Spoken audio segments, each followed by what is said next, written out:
1947, les autorails FNC assurent, à partir du 4 mai, le service voyageur entre Montauban, l'Exos et la Guépie. 3 allers et retours par jour. Faisons une partie du trajet. En gare de l'Exos, les voyageurs prennent place.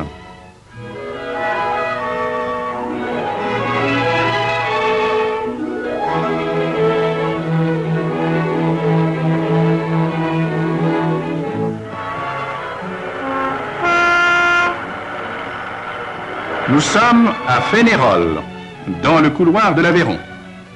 C'est aux portes de Saint-Antonin que les eaux de Fénérolles, rivales de Cap-Verne, offrent aux étrangers la visite du vieux château et l'enchantement du parc ombreux de la station.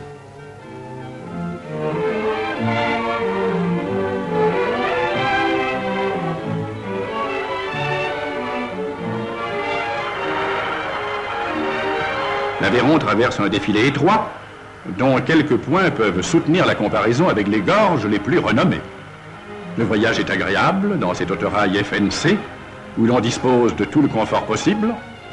Et voici Saint-Antonin, blotti sous la célèbre falaise du roc d'Anglars, une des cités les plus curieuses de la vallée de l'Aveyron.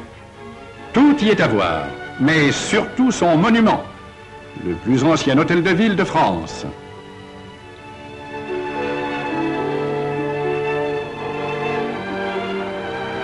Nous partons vers Pennes, qui dresse, encore menaçante, les tours d'un manoir qui était déjà au XIIIe siècle la plus forte citadelle que possédait le comte de Toulouse dans l'ensemble de ses États.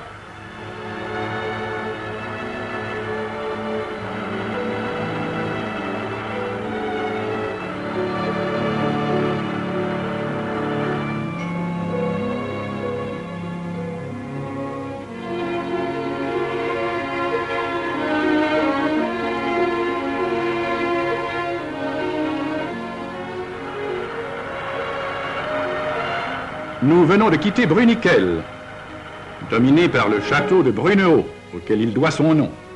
Bruniquel est une des stations préhistoriques les plus riches de France.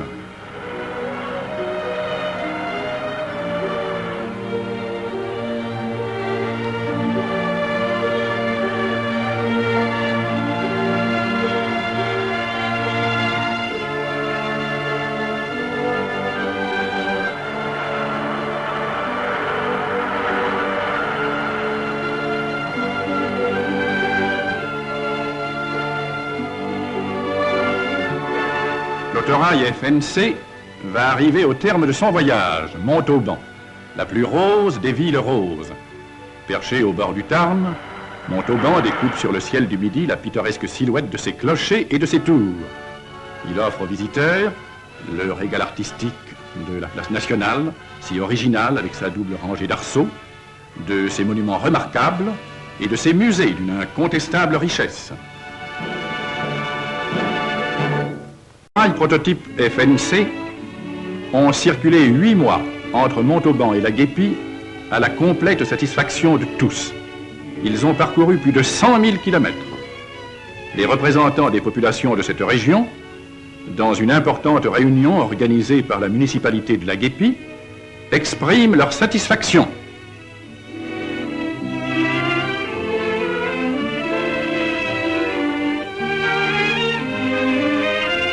Dans d'autres régions, les populations demandent avec insistance le rétablissement des relations ferroviaires et leur desserte par autorail.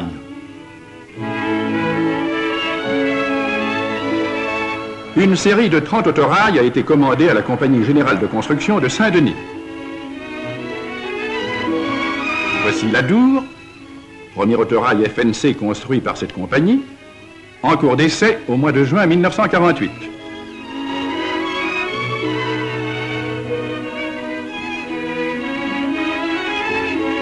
Remarquez le confort offert aux voyageurs, et en particulier l'utilisation des matières plastiques pour le revêtement intérieur de l'autorail.